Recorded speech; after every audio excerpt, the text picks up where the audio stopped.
Ha! Sa sandaling ito, nagawa pa nila o ang nalumingon sa natapong sabaw sa lupa, dinakot ito gamit ang kamay at kinain. Nagalit si Yaong Master Go, titigil ka ba? Biglang may lumitaw at nagsalita ang bango. Agad na lumingon si Yaong Master Go at nagtanong, sino iyan? Hindi mo ba ako nakikita? Hindi pa niya natatapos ang kanyang sinasabi, nagulat siya. Ang kararating lang pala ay si Kiao Mu. Nakatitig siya habang sinasabi, ang sarap ng sabaw, Pwede bang bigyan mo rin ako ng isang mangkok? Tuwang-tuwang napaiyak sila o Huang, sumigaw, Kapitan. Narinig din ni Kiao Kangsu ang boses ni Kiao Mu, ngunit hindi sigurado. Kiao Mu. Si A Fu, isa pang tauhan ni Go, ay nagulat din, lumingon. Kiao Mu. Si Yaong Master Go ang pinakagulat sa lahat, nanginginig siya. Ha? Impossible. Natatarantang lumingon siya sa bangkay ni Kiao Mu na nasa kabaong. Habang tinitingnan ang duguan na bangkay ni Kiao Mu, iniisip niya, ano ba talaga ang nangyari? Inalis ni Kiao Mu ang suot niyang sombrero, kasabay nito ang isang ngiting puno ng pagkauhaw sa dugo. Bigla siyang sumugod sa harap ni Yaong Master Go, kaya't natakot ito ng husto. Ginamit niya ang sibat, tinusok ang sarili niyang sombrero, at inihagis ito diretso sa mukha ni Yaong Master Go. Maliban kay Kiao Kangsu na hindi nakakakita, lahat ng tao sa paligid ay nagulat sa ginawa ni Kiao Mu. Gayunpaman, itinulak ni A Fu ang direksyon ng atake ni Kiao Mu sa isang tabi, kaya't dumaplis lang ng kaunti ang sibat sa mukha ni Yaong Master Go. Ang tirang ito ay mukhang simple lang, ngunit nagpadugo ito ng husto sa kamay ni Kiao Mu, maging siya ay nagulat. Lumingon si Kiao Mu kay Yaong Master Go, puno ng dugo at pagkauhaw sa dugo ang kanyang mga mata, aya't natakot ito, halos maihina sa salawal. Sila o Huang at ang matandang monghe ay nakatayo sa isang sulok, nagtataka. Mukhang hindi talaga siya si Kapitan. Mas mabangis siya kaysa kay Kapitan ng kaunti. At mas malaki ng kaunti. Habang umaatake kay Kiao Mu, nagtanong si A Fu, patay na si Kiao Mu. Sino ka? Naisip niya, ang ki at dugo ng taong ito ay napinsala na. Pero, ikaw walong ranggo, bakit ganito kalakas ang atake niya kanina? Isa pa, itong mukha, kamukhang kamukha ni Kiao Mu. Sumagot si Kiao Mu, ang pangalan ko ay Kiao Lin. Nagpatuloy pa siya, na may malungkot na ekspresyon na hindi peke, Kiao Mu ang tunay kong nakababatang kapatid. Nang marinig ito, nagulat si A Fu. Agad na nagpakawala ng matinding pagkauhaw sa dugo si Kiao Mu, nakatingin sa grupo ni Yaong Master Go na may uhaw sa dugong mga mata at sinabing, hindi niyo iginalang ang bangkay ng kapatid ko. Ako, si Kiao Lin, kahit isugal ko ang buhay ko, isasama ko kayo sa kabilang buhay. Lalo pang natakot si Yaong Master Go na takot na. Kalmado pa ring sumagot si A Fu, ang dami mong sinasabi. Hindi niya namalayan, nakaalis na pala si Yaong Master Go, tumatakbo na. Sumigaw pa ito, Tio Fu, takbo na tayo. Babalik tayo sa susunod. Si A Fu, naastig sana, ay natigilan sa sinabi nito. Si Yaong Master Go at ang kanyang mga tauhan ay tumakbo ng napakabilis, napailing na lang sina Kiao Mu at A Fu. Dahil dito, napilitan ding tumalikod si A Fu, puno ng pagtataka ang kanyang mga mata. Habang pinapanood ni Kiao Mu ang pag-alis ng grupo ni Go, inalis niya ang kamay sa sibat. Ang tira niya kanina ay nagdulot ng sakit na tumatagos hanggang buto. Nanginginig pa rin ang kamay ni Kiao Mu sa sakit. Naisip niya, baka pagbalik lang ni Yaong Master Go sa mansyon ng punong lungsod, darating na ang mga espesyal na puwersa ng mansyon. Kailangan kong samantalahin ang pagkakataon at mamatay ulit. Sumigaw siya, bukas. Ako, si Kiao Lin, ay ililibing ang bangkay ng kapatid kong si Kiao Mu sa bundok 2, sa labas ng lungsod. Agad na naintindihan ni A Fu ang ibig sabihin ng kilos at salita ni Kiao Mu. Naisip niya, itong bata may iba siyang ibig sabihin. Bukas, lalabas siya ng lungsod. Gusto niyang kumilos bukas. Hanapin siya bukas, tama ba? Sa sandaling ito, hindi pa rin nawawala ang gana ni Kiao Mu sa pagkain. Lumingon siya at nagsalita, sakto, gutom na ako. Hindi ko inaasahan, nakauwi pa talaga ako para makakain sa buro ng kapatid ko. Sila Huang at ang monghe, nang marinig ito, ay natulala, hindi maintindihan. Agad na kumuha si Kiao Mu ng isang mangkok ng sabaw mula sa kalderong dala ni Yaong Master Go.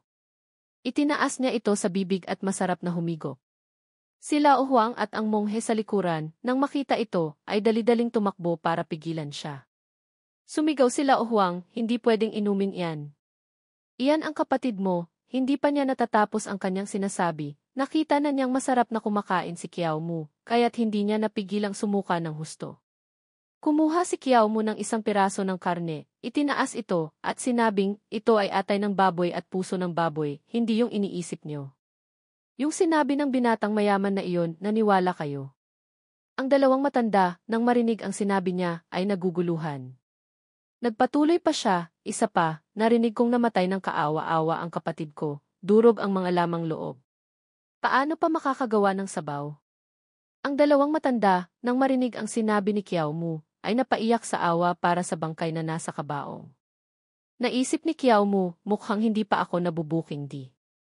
Biglang lumapit si Kiao Kangsui mula kung saan, inamoy ang bango sa katawan ni Kiao Mu. Lumingon si Kiao Mu, nang makita ito, ay natakot ng husto. Sumigaw siya, kaya't lalong naguluhan si Kiao Kangsu. Samantala, sa mansyon ng Guo, si Yaong Master Go ay natataranta at nautal na nag-uulat kay Guyan tungkol sa nangyari. Ang kaluluwa ni Kiao Mu. Nagpakita ang kaluluwa ni Kiao Mu. Lumingon si Guyan sa anak, puno ng pagkadismaya ang kanyang mga mata. Nagtanong siya, hindi ba't naka-grounded ka? Ano na namang ginawa mo? Ang tanong na iyon ay ikinagulat ni Yaong Master Go. Lumingon si Guyan at nagtanong, Fu, sumama ka rin ba? Sumagot si Fu, punong lungsod, huwag po kayong magalit. Ang binata po ay dumalaw lang sa mga naulila ni Kiao Mu. Ngunit, nakasalubong po namin ang isang taong kamukha ni Kiao Mu, nagpakilalang si Kiao Lin, ang kanyang nakatatandang kapatid. Si Yaong Master Go sa likuran, nang marinig ni Fu na binanggit si Kiao Mu, ay naalala ang nakakatakot na mukha nito, kaya't nanginginig siyang nagsalita, pero yung taong iyon. Nagulat ng mas detalyado si Fu. Pero yung taong iyon. Ayon po sa aking obserbasyon, si Kiao Lin ay mas matangkad kaysa kay Kiao Mu ng 1 pulgada. Magkamukha sila, ngunit makikita ang pagkakaiba sa edad. Nagtanong si Guyan, kumusta ang lakas ni Kiao Lin? Agad na sumagot si Fu, tinatayang kararating pa lang niya sa 8 ranggo. Ang kakulangan sa ki at dugo, bumaba pa nga ito na hindi na umabot sa tuktok ng 9 na ranggo. Walang dapat ikabahala. Malakas na itinapak ni Guyan ang kanyang paa sa lupa, sinabi niya, kamatayan lang ni Kiao Mu, dumating agad si Kiao Lin hindi kasimple. Malapit nang dumating ang emperador, magulo ang panahon, wala nang lakas ang punong lungsod na ito para asikasuhin pa ang mga maliliit na bagay na ito. Agad na lumitaw sa mukha ni Guyan ang matinding pagkauhaw sa dugo. Sinabi niya, Fu, ikaw mismo ang pumunta. Tandaan mo, kung magbubunot ng damo, kailangang bunutin hanggang ugat. Tutubo ulit sila kapag umihip ang hangin ng tagsibol. Habang nagsasalita, ginamit niya ang kamay para sinyasan si Fu na asikasuhin si Kiao Mu. Sumunod naman ito sa utos ng puno ng pamilya. Lumingon si Kiao Mu para iwasan si Kiao Kangsu, ngunit paglingon niya, nakita niyang nakadikit na ito sa kanya. Nataranta si Kiao Mu, dali-dali niyang iwinasiwas ang kamay para itaboy ang kamay ni Kiao Kangsu. Binibini, ngayong taon, si Ginoong Kiao ay 28 na.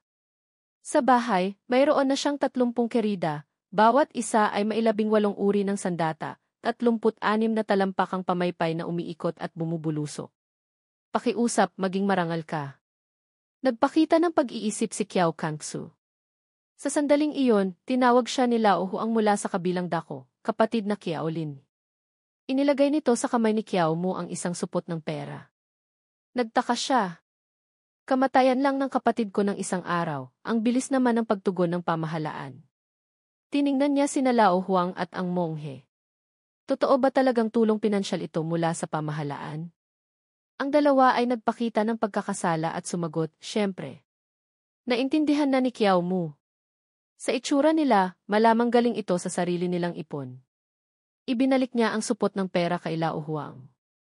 Hindi ko kailangan ng tulong pinansyal. Wala akong pakialam sa kakarampot na perang iyan ng pamahalaan. Nataranta si Lao Huang. Agad namang kinuha ng monghe ang isang aklat at idiniin ito sa mukha ni Kiao Mu. Hindi mo kailangan ng tulong pinansyal, kung gayon, kailangan mo ba ng lihim na pamamaraan? Noon, sinabi sa akin ni Centurion Kiao Mu na poprotektahan niya ako ng husto sa labanan para lipulin ang mga tulisan. Kung makakabalik ako sa Yan City, ibibigay ko sa kanya ang lihim na pamamaraang ito bilang pasasalamat. Tuwang-tuwa ang puso ni Kiao Mu, ngunit sa labas, pinigilan niya ang kanyang emosyon, kinuha ang aklat na iyon ng Tai Bushan, damit na bakal. Isa na namang pamamaraan na kailangang sanayin. Tiningnan ng monghe ang reaksyon niya, lumingon at nagtanong kay Lao Huang, nasiyahan ba siya o hindi. Nagpaalam ang dalawa kay Kiao Mu. Inilagay niya ang lihim na aklat sa kanyang dibdib, alalim ang boses na sinabi, binibining Kiao Kangsu, madalas kong marinig na binabanggit ka ng kapatid ko. Bukas, kami ng punong lungsod ay tiyak na magkakaroon ng labanan. Umaasa akong makaalis ka agad sa Yan City para maiwasang madamay ka pa. Nang marinig ito ni Kiao Kangsu, napabuntong hininga siya. Lumapit ulit siya at inamoy ang bango sa katawan ni Kiao Mu. Itinaas ni Kiao Mu ang kamay na parang sinasabing, dalaga, naglalaro ka ng apoy.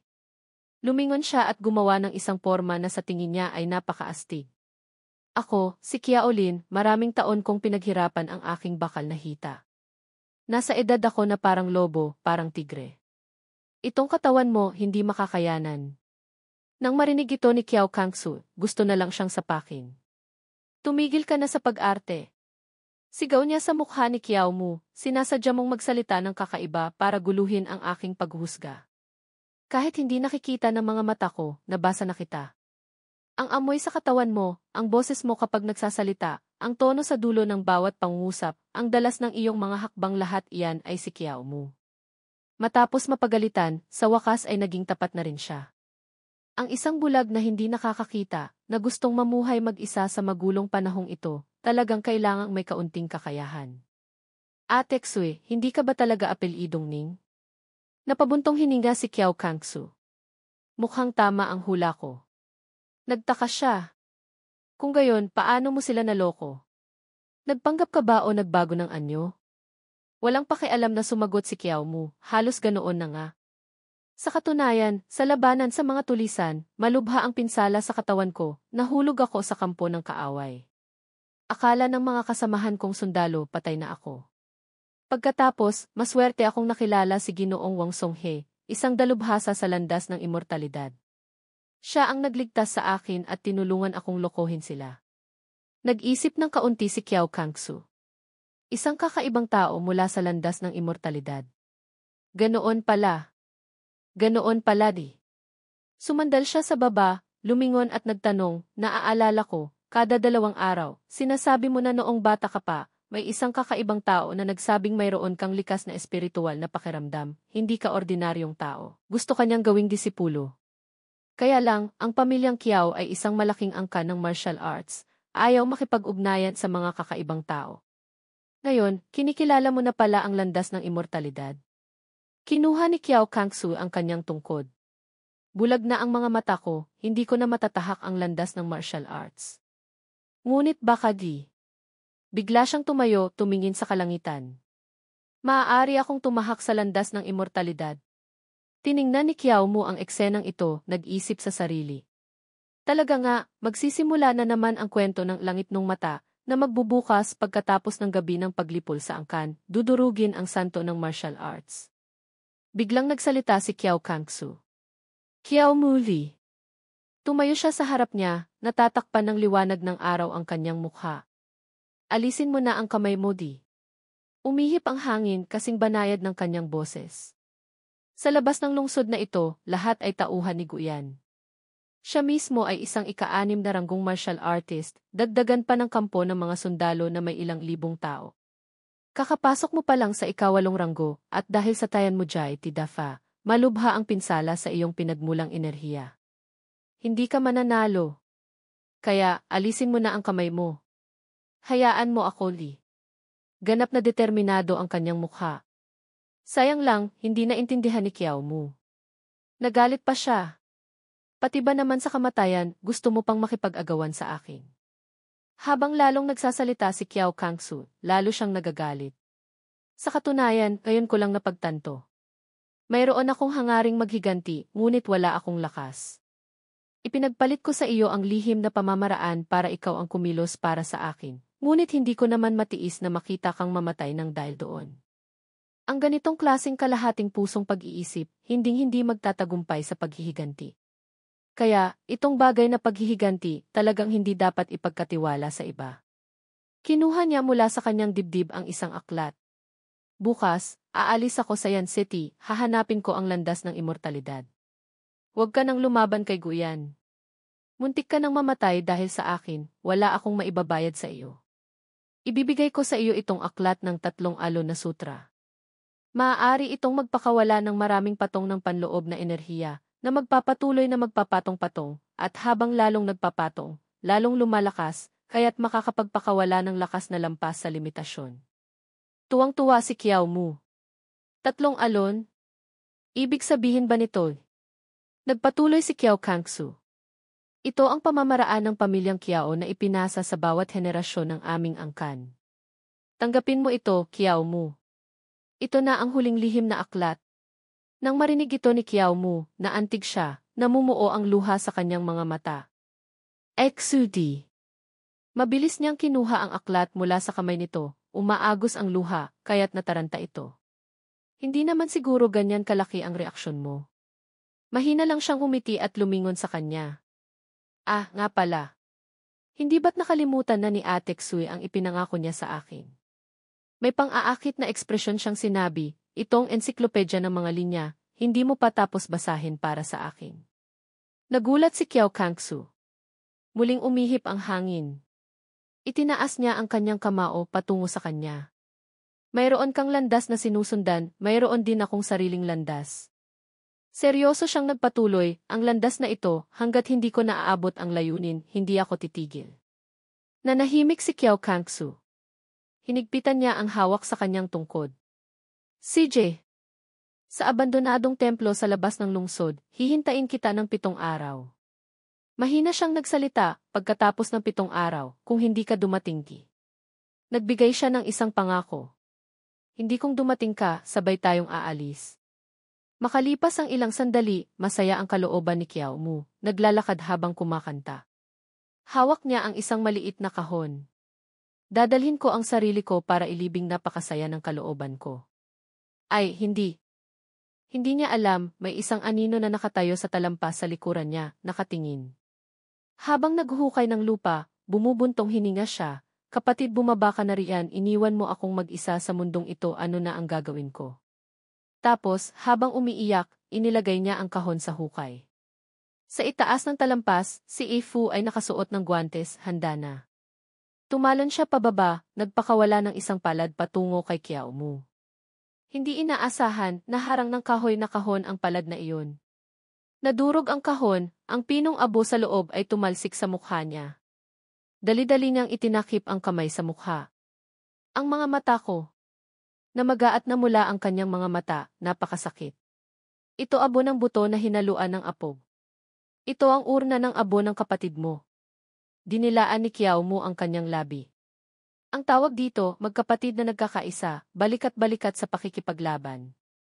Itinusok niya ang kanyang sibat, tumagos ito sa katawan ni Ifu. Matandang demonyo, mamatay ka na. Naisip ni Kiao Mu, mukhang kinilala na ng sistema ang setting pag-aayos, ko bilang isang taong hindi takot sa malalakas, matapang na lumalaban. Kung gayon, magsikap pa tayo ng kaunti. Kahit na tinusok ng sibat, hindi man lang natinag si Ifu. Ika-8 ranggo lang. Kahit bulag ang matandang ito, kaya kitang patayin. Malakas niyang sinipa si Kiao Mu. Ang mga tadyang nito, pagkatapos ng sipang iyon, ay nabali, sumuka siya ng isang bungkos ng dugo. Ang lakas ng sipang iyon ay hindi biro. Nahulog siya diretso sa bangin, walang tigil ang pag-agos ng sariwang dugo. Sa ganoong kalagayan, hindi pa rin niya nakalimutang bumangon para bigyan ito ng isang thumbs up. Salamat, kapatid. Tiningnan ni Ifu si Kiao Mu na nahuhulog, hinamak niya ito. Dalawang magkapatid lang na hamak, nangahas pang magkasala sa punong lungsod ng Yan City. Ang pagbunot ng damo hanggang ugat, napakadali lang. Lumingon siya at umalis. Dapat na akong bumalik para mag-ulat.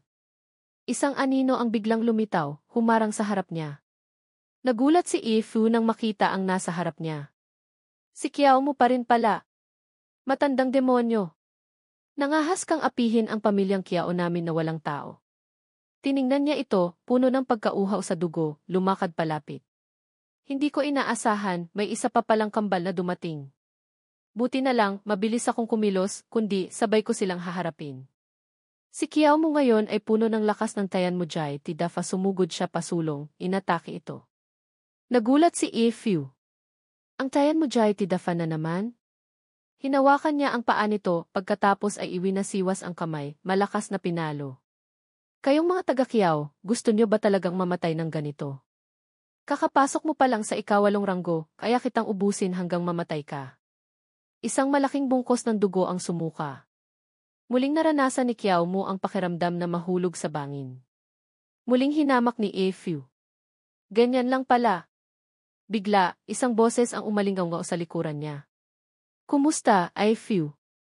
Sa pagkakataong ito, talagang natakot siya, lumingon para tingnan. Nakita lang niya si Kiao Mu na malusog at walang problema, nakatayo roon. Nagkita na naman tayo. Dumating na ang tagsibol, tumubo na naman ang mga sariwang Kiao Mu. Si Fu, sa isip niya ngayon ay gulong-gulo na. Kambal. Kakaibang tao. Halimaw. O isang monghe. O baka naman, matagal na akong nasa ilalim ng isang ilusyon. Bakit may isa pa? Nasa ilusyon ba ako? Tiningnan niya ang pamilyar na mukha sa harap niya, gulong-gulo ang isip. Gising ka pa ba? Biglang kumirot ang sugat niya kanina. Nagpapanggap na multo. Itinakip niya ang kamay sa bibig, sa sugat, tiningnan si Kiao Mu na tumatalon para atakihin siya. Akala mo, kapag nagpanggap kang iisang tao, magugulo mo na ako. Ginamit pa rin niya ang pamilyar na pamamaraan, ang Tayan Mujay Tidafa. Talagang wala nang masabi si Fu. Bakit kayong mga taga-Kiao, kapag iwinawasiwas ang kamay, Tayan Mujay Tidafa na naman? Hindi ba kayo takot mamatay? Hindi ba kayo tao? Muli niyang iwinasiwas ang kamay, pinalipad si Kiao Mu. Itinaas nito ang sibat sa kamay, gustong harangin ang atake, ngunit malakas siyang pinalo ng isang palad sa katawan, tumalsik ang dugo. Sa ikatlong pagkakataon sa araw na iyon, nahulog si Kiao Mu sa bangin. Ngunit hindi pa rin niya nakalimutang sumigaw ng isang linya hanggang sa muli. Pagod na si Fu. Hindi siya makapaniwala sa mga nangyari. Siguradong nagpapanggap na multo. Peking lahat. Sakto sa sandaling iyon, muling sumugod si Kiao Mu mula sa likuran. Tayan Mujay Tidafa. Nataranta si Fu, lumingon, sumigaw, "Wag mo akong guluhin." Talagang sumabog na siya. Mamatay ka na. Mamatay ka na. Ngunit mukhang sa pagkakataong ito, hindi na ganoon kadali tulad ng mga naunang beses. Lahat ng atake ni Fu ay nasasalo ni Kiao Mu. Ikaw ay isang dalubhasa. Pinatay mo ako ng ilang beses, 2 beses na si ang ranggo, at napakarami rin ang gantimpala. Sayang lang, noong nakaraan, bumaba na sa D-level. Masyadong halata ang pagbibigay ng puntos. Tinamaan si Kiao Mu, ngunit nagawa pa ring ngumiti. Nagdesisyon siya sa kanyang puso, kung wala ka ng silbi sa akin, at determinado ka pang bunutin ang damo hanggang ugati. Itinaas niya ang dulo ng kanyang sibat, malakas na itinusok sa tagiliran nito. Hindi kita hahayaang mabuhay. Napakalakas ng kanyang tira. Sumuka ng isang bungkos ng dugo si Fu, ngunit parang wala lang sa kanya, hinawakan niya ang kamay nito, hush, inihagis niya ito palayo. Galit na galit siya. Kahit sino ka man sa inyo, tao ka man o multo, sisiguraduhin kong hindi ka na mabubuhay pa. Muling sumugod si Kiao Mu. Hinigpitan niya ang sakal sa liig nito, at bumulong, hayaan mong ikwento ko sa iyo ang isang bagay na bago kong ginawa. Notifikasyon ng sistema, na-reset ang bilang ng beses na maaaring mabuhay sa loob ng 7 araw. Bilang ng natitirang beses na mabuhay sa loob ng 7 araw, 5 paghahati 5. Pagkatapos, niyakap niya ito at sabay silang tumalon sa bangin. Sumigaw si Fu, bitawan mo ako. Umalis ka na. Walang tigil siyang nagpupumiglas. Bitawan mo ako. Hinawakan niya ang kamay ni Kiao Mu, pilit na inaalis ang kamay nito. Bitawan mo ako. Ngunit si Kiao Mu ay ayaw bumitaw kahit anong mangyari. Hayop!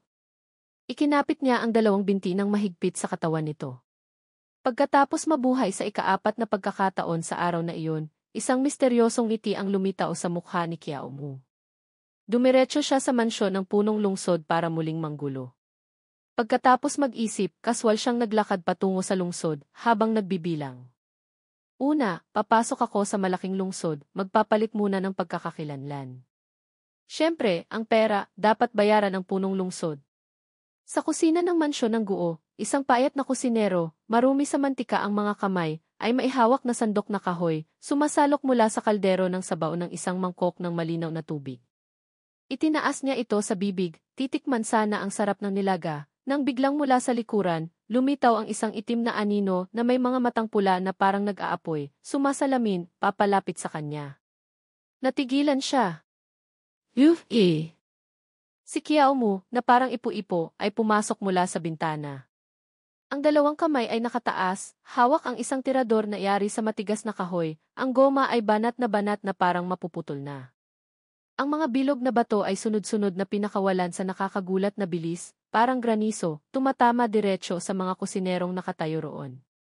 Ang tirador sa kamay ni Kiao Mu ay sumisipol na parang ugong ng hangin bago ang bagyo, pinupunit ang espasyo, dala ang malupit na lakas. Sa isang iglap lang, ang mga nasa kusina ay sabay-sabay na bumagsak, walang malay, hindi man lang nakasigaw. Mahinang inalog ni Kiao Mu ang kanyang pulso. Ang tirador sa kamay niya ay bahagyang umuusok.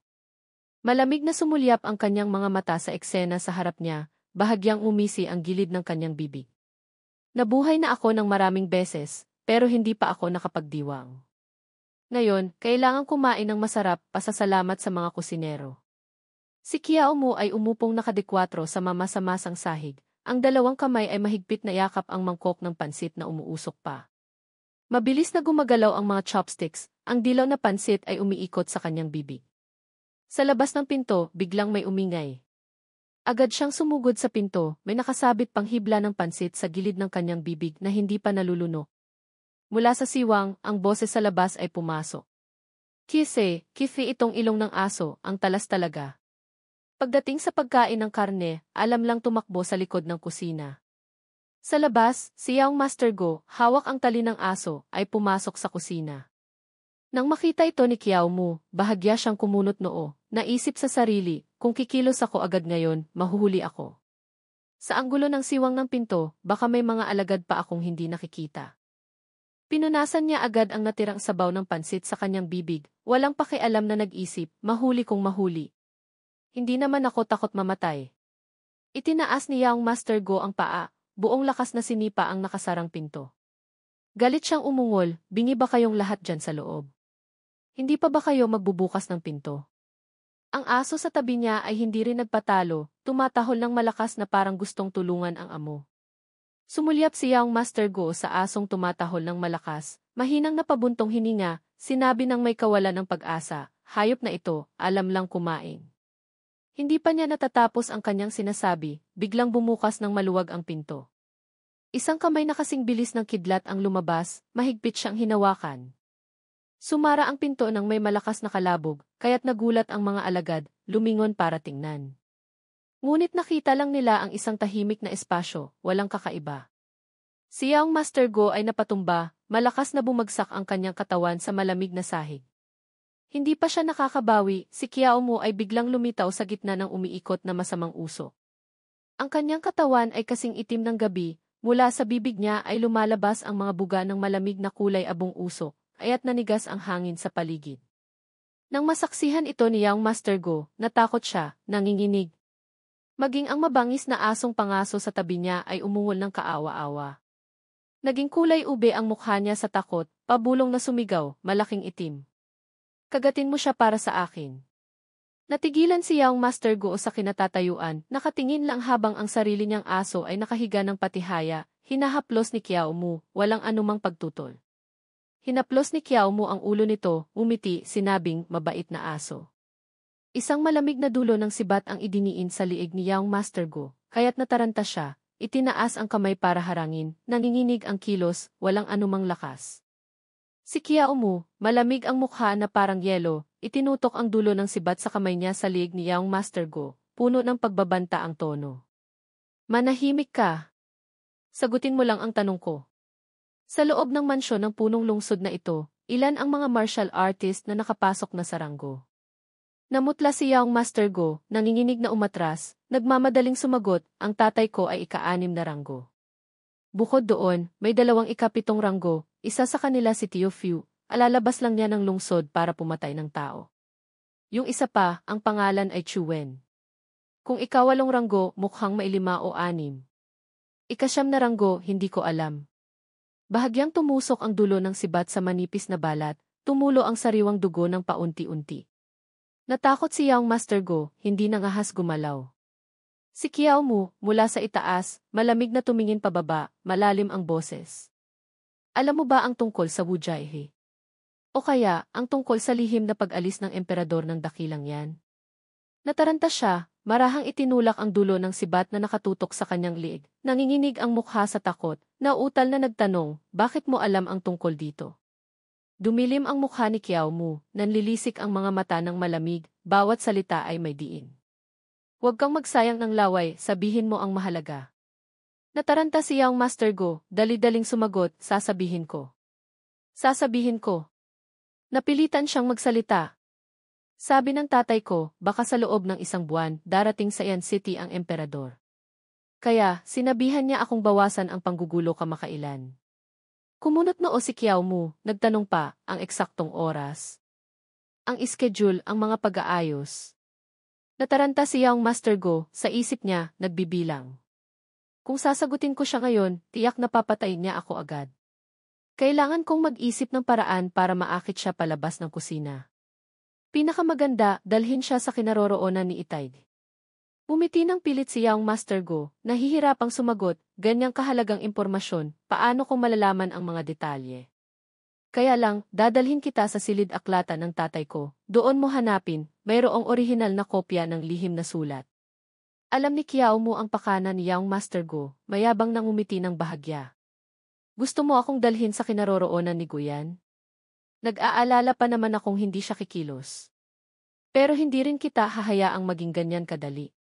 Nanlisik ang kanyang mga mata, hinigpitan ang hawak sa puluhan ng sibat, kumilos. Malamig ang mga mata, binitiwan ang salita, nakikipaglaro ka sa akin, tama? Ngayon, papatayin kita. Ikaw mismo ang maghanap ng lihim na sulat, pareho lang. Ang dulo ng sibat ay mabilis na dumaan, 1 pulgada na lang ang layo sa lalamunan ni Young Master Go. Nataranta siyang bumagsak, nanginginig ang 2 kamay na nakatakip sa mukha, garalgal ang boses na nagmamakaawa, dakilang bayaning Kiao. Hindi lang kita matutulungang mahanap ang lihim na sulat, alam ko rin kung saan nakatago ang isang walang kapantay na lihim na pamamaraan ng martial arts ng tatay ko. Sa oras na iyon, ibibigay ko lahat sa iyo. Pakiusap, huwag mo akong patayin. Ang malamig na pawis sa katawan ni Young Master Go ay tumutulo na parang naliligo, basang-basa mula noo hanggang liig, tumago sa kanyang kulay pilak na damit na seda. Anong lihim na pamamaraan? Biglang lumapit si Kiao Mu, idiniin ang mukha kay Young Master Go hanggang sa ang mainit niyang hininga ay dumadampi sa balat nito. Ang mga mata ni Kiao Mu ay kumislap ng 2 sinag na kasing pula ng dugo. Ang tingin niya ay tumatagos na parang punyal, dumidiretso sa puso ni Young Master Go. Natatarantang sumagot si Young Master Go, ang pangalan ng lihim na pamamaraang iyon ay Wusheng Ling Siju, Sutra ng Espiritual na Rhino ng Martial na Santo. Madalas itong lihim na sinasanay ng tatay ko. Tiyak na ito ay isang napakahusay na lihim na pamamaraan ng martial arts.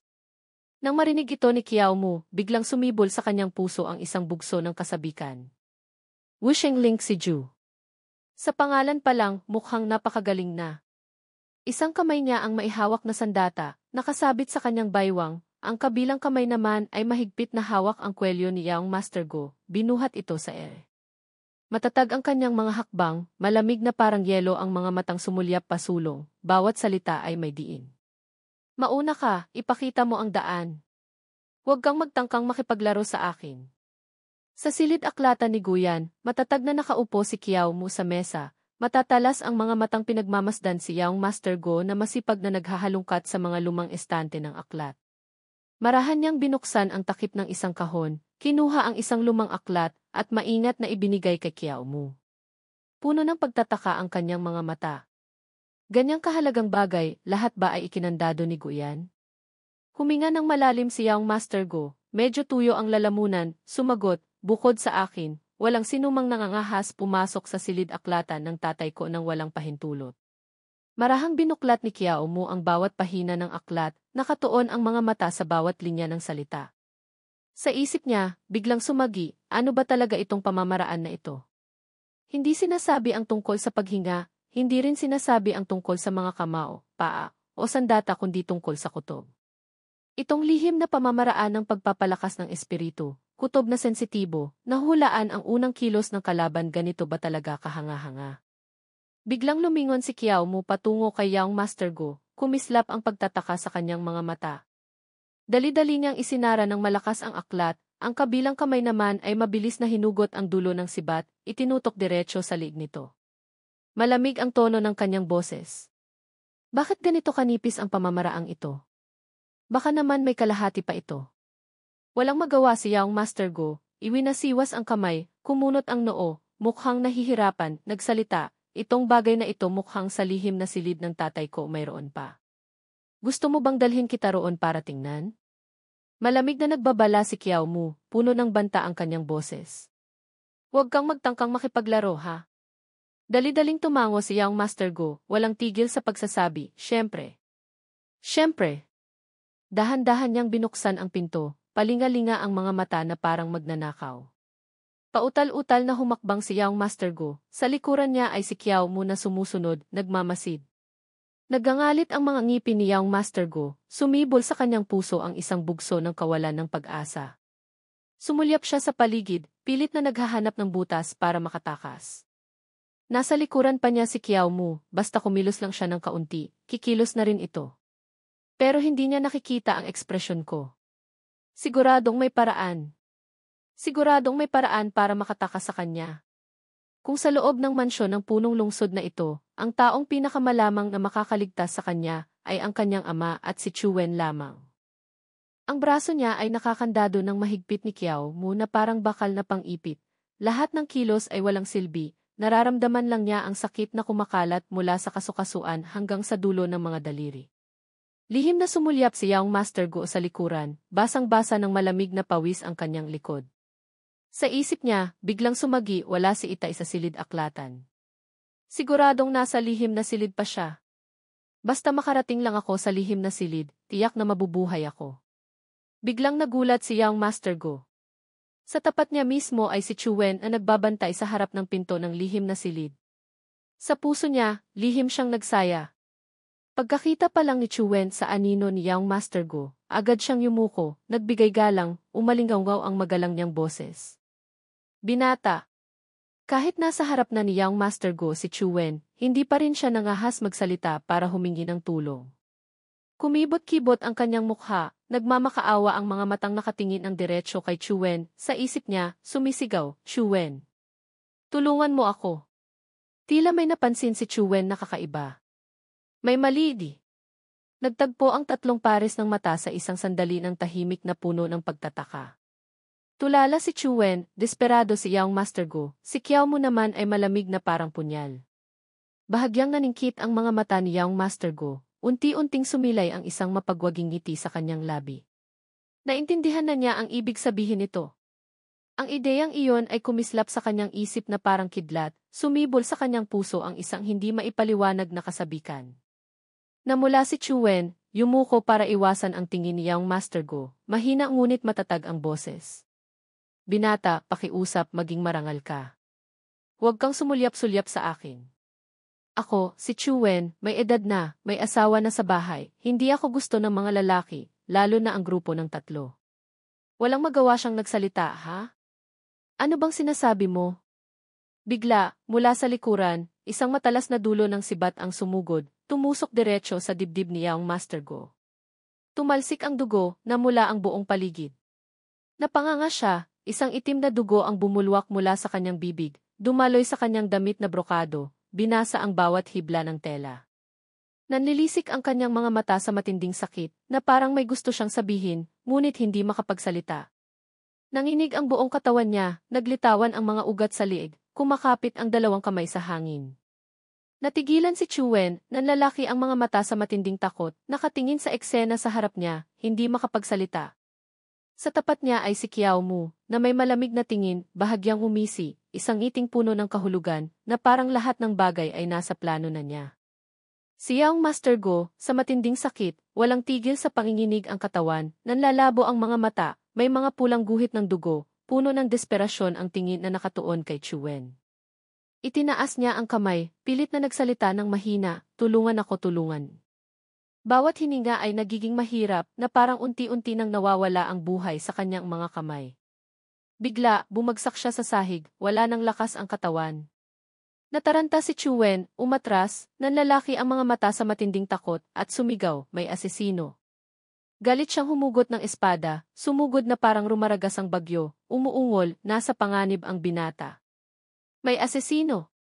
Si Kiao Mu, na may matalas na tingin na parang punyal, puno ng hamon, hinihintay ang tira ng kalaban. Malakas niyang hinugot ang sibat mula sa dibdib ni Yaong Master Go, inihagis ito patungo kay Chuen na sumusugod. Malamig ang mga mata, binitiwan ang salita, gusto mo ng ganyan? Kung gayon, ibibigay ko sa iyo.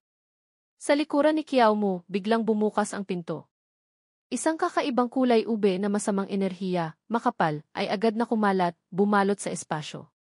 Pagkarinig pa lang ng kakaibang ingay, agad siyang lumingon, sumulyap, sukdulan ang kanyang pag-inga. Galit na lumabas si Guyan. Sa paligid niya ay umiikot na masamang enerhiya, ang kanyang aura ay napakalakas na parang gustong lamunin ang lahat. Ang buong katawan ni Guyan ay nag-aapoy sa isang masamang enerhiyang kulay dugo, umiikot, dahan-dahang kumakalat na parang laso na hamog, bumabalot sa espasyo. Sa tapat, si Kiao Mu, isang kamay ang nakahawak sa dibdib, humihingal, ang kabilang kamay naman ay mahigpit na hawak ang sibat, nakayuko ang katawan sa depensibong posisyon. Ang mga mata ni Guyan ay namumula, nanlilisik, galit na galit ang mukha. Nagangalit siya, naisip sa sarili, sa wakas, napilit din kitang kumilos. Bahagyang kumunot noo si Kiao Mu, puno ng kumpiyansa ang mga matang nakatingin ng diretso sa kalaban, nang hahamon. Tapos, bigla siyang nanlisik ang mata, nataranta. Sumugod si Guyan na parang kidlat, umatake. Agad na kumilos si Kiao Mu, iwinasiwas ang sandata para harangin ang tira. Sumabog ang matinding lakas, tumalsik si Kiao Mu palayo. Bumagsak siya sa lupa ng may matatag na tindig, isang kamay ang nakasuporta sa sahig para panatilihin ang balanse, ang kabilang kamay naman ay mahigpit na hawak ang sandata sa kanyang baywang. Unti-unting nawala ang makapal na usok, inilantad ang kanyang matatag na anyo, puno ng tapang. Umuwal si Kiao Mu, tumutulo ang dugo mula sa gilid ng kanyang bibig. Guyan! Kung may tapang ka, patayin mo na ako agad. Ang sigaw niya ay umalingaw na parang kulog. Sumugod ang kanyang katawan pasulong, kumikislap ang hawak niyang sibat. Si Kiao Mu, hawak ang sibat, ay humahagibis sa espasyo na parang kidlat. Biglang tumagilid si Guyan, muntik nang magasgasan ng dulo ng sibat ang kanyang lig. Pagtingala pa lang ni Kiao Mu, isang itim na anino ang mabilis na pumunit sa espasyo, ang sakong nakasing talas ng kutsilyo ay papalapit na sa kanyang mukha. Nagpakawala ng isang malakas na sipa si Guyan. Umilag si Kiao Mu sa isang iglap lang. Tumusok ang dulo ng sibat sa malamig na sahig, nagkabitak-bitak ito. Tumawa ng malakas si Kiao Mu, kumislap ang mga mata ng malamig na parang bagyo. Tumutulo ang dugo mula sa kanyang mga sugat, ngunit lalo pang naging mayabang ang kanyang aura. Umungol siya, huwag kang magpigil. Ako, ang matandang ito, ay nagsasanay ng Tai Bushan. Ang kaunting lakas na iyan, hindi ako mapapatay niyan. Nanlisik ang mga mata ni Guyan sa galit, naglitawan ang mga ugat sa kanyang mukha. Hinigpitan niya ang hawak sa kamao, nagpakawala ng isang suntok na parang kulog. Ang nakakagulat na lakas ay nagpanginig sa hangin sa paligid, naging napakabigat nito. Namumula ang kanyang mga mata, ang galit ay halong matinding sakit. Puno ng puot ang kanyang boses na umalingaw-ngaw, bakit mo pinatay ang anak ko? Itinaas ni Kiao Mu ang kamay, biglang bumugso ang kanyang lakas. Mahigpit niyang hinawakan ang sandata na hawak ni Guyan. Malamig na parang yelo ang kanyang mga mata, umalingaw-ngaw ang kanyang boses na puno ng kapangyarihan. Ang kabutihan at kasamaan, kung hindi magbabayad, ang langit at lupa ay tiyak na may sariling paraan. Umungol siya, nag-aapoy ang dalawang mata, sumigaw, ang langit at lupa, hindi magbabayad. Ang buong katawan ni Kiao Mu ay nag-aapoy sa isang pulang enerhiya na parang apoy, umaabot sa langit. Kumislap ang kanyang mga mata. Sa isang iglap, ibinuhos niya ang lahat ng lakas sa kanyang braso, iwinasiwas ang sibat ng may nakakagulat na puwersa. Pagkahawak pa lang ni Guyan sa sibat, natanggal na ito sa kanyang kamay, tumalsik siya sa lupa na parang tinamaan ng langit. Bahagyang humisi si Kiao Mu, puno ng pagkauhaw sa dugo ang kanyang boses. Nandito ako para maningil. Napatumba si Guyan, isang kamay ang nakahawak sa malamig na sahig, galit na sumulyap kay Kiao Mu. Ibinaba ni Kiao Mu ang sibat, humahagibis ang dulo nito na parang kidlat. Ngunit sa isang iglap, nakailag na ito, ang katawan niya ay parang hangin, biglang nawawala at lumilitaw. Kumunot noo si Kiao Mu, bahagyang nainis.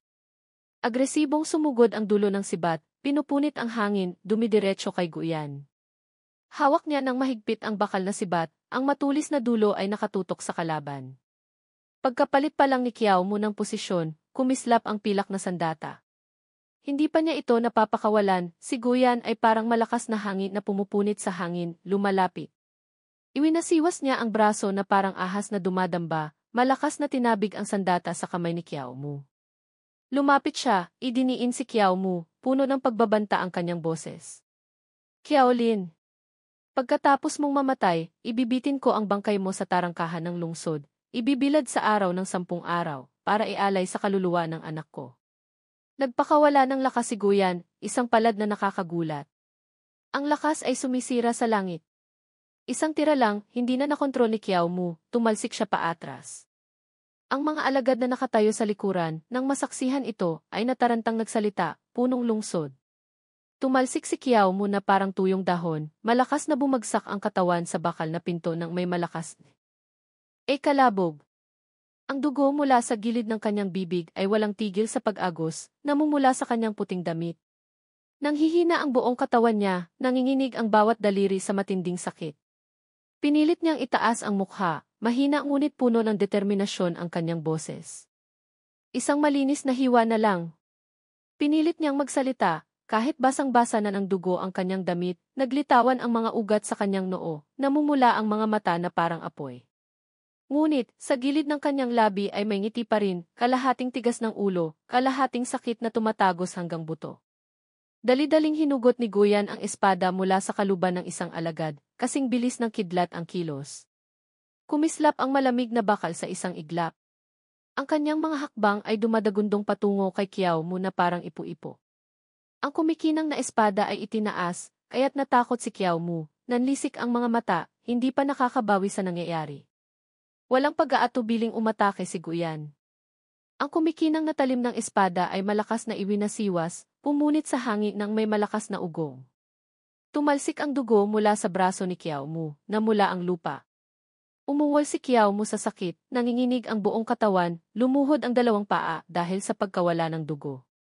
Kinagat niya ang labi, namumula ang mga mata, ngunit wala na siyang lakas para lumaban, alam lang niyang umungol sa sama ng loob sa harap ng malakas na tira ng kalaban. Naputol ang litid sa kamay. Si Chuen, na nakatayo sa malayo, ay natigilan, nakatingin sa eksena sa harap niya. Hawak niya ang bangkay ni Young Master Go. Mahina siyang humisi, malamig ang boses, puno ng pahiwatig. Ang pinakakinasusuklaman ng punong lungsod ay ang mga mayabang na nanghahamon sa kanya.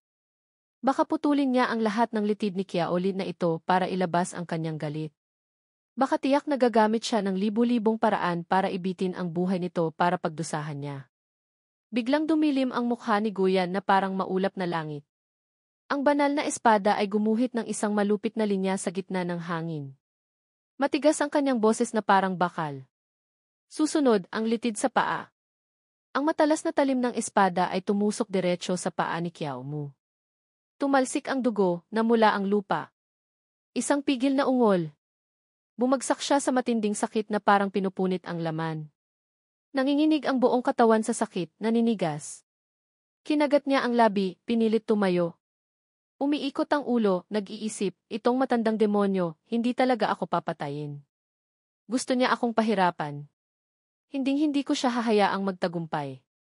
Si Kiao Mu, hawak ang dibdib, umisi ng may panghahamon. Isang hininga ng kabayanihan, libu-libong milya ang mararating. Sa harap niya, si Guyan, maitim ang mukha na parang uling. Ang malamig na kislap ng espada ay humahagibis sa hangin na parang gustong putulin ang mayabang na orang iyon. Ang mukha ni Guyan ay nabahira ng kalupitan, bawat linya ay kasing talas ng punyal. Sumulyap ang kanyang mga mata ng malamig, kaya't nanigas ang hangin sa paligid. Malalim at mapanuyang umalinggaw ang kanyang boses. Bata, mukhang napakasaya mo pa, ah? Sa ganitong pagkakataon, nakakagawa ka pa ng tula? Yumuko si Guyan, iwinasiwas ang espada pababa kay Kiao Mu na nakaluhod sa kanyang paanan. Walang tigil sa pag-ubo ng dugo si Kiao Mu. Ngumisi si Kiao Mu ng mayabang. Ang duguan niyang mukha ay nabahira ng kabaliwan. Ang mga duguan niyang sugat ay lalo pang nagbigay ng kababalaghan sa kanyang ngiti. Ang buong katawan niyang puno ng sugat ay sumugod, sumisigaw, "Tian mo jay ti dafa." At walang pakialam sa matalas na talim ng espada ni Guyan, sumugod siya na parang ipu-ipo. Ang nakakagulat niyang bilis ay ikinagulat nito. Ang espada na iwinawasiwas sana ay biglang huminto sa gitna ng hangin. Bahagyang kumunot noo si Guyan, kumibot-kibot ang gilid ng kanyang bibig. Naisip niya, itong bata, mayroon pa pala siyang natitirang nakamamatay na tira. Ang mga mata ni Kiao Mu ay nag-aapoy sa isang matingkad na pulang liwanag, humahagibis na parang palaso. Nagpakawala ng isang tuyong hiwa ng espada si Guyan sa malamig na hangin, dumaan sa lugar kung saan kakatapos lang mawala ni Kiao Mu. Tapos, lumingon siya, tulala, nakatingin sa direksyon ni Kiao Mu. Nagsalita siya, iyon ang bunganga ng balon. Biglang natauhan si Guyan, nanlilisik ang mga mata, naggangalit sa galit. Hindi maganda. Gustong tumakas ng batang iyon. Ang buong katawan ni Kiao Mu ay sumugod patungo sa bunganga ng balon na parang gamu-gamo, walang anumang pag-aatubili, malakas na iniuntog ang ulo sa gilid ng batong balon. Sobrang sakit, nanlalabo ang kanyang mga mata. Lahat na nakapaligid na nakasaksi ay natigilan, hindi makapaniwala. Nang makita ito ni Chuen, nagtatakang nagsalita, itong isang ito ganito ba talaga katigas ang ulo?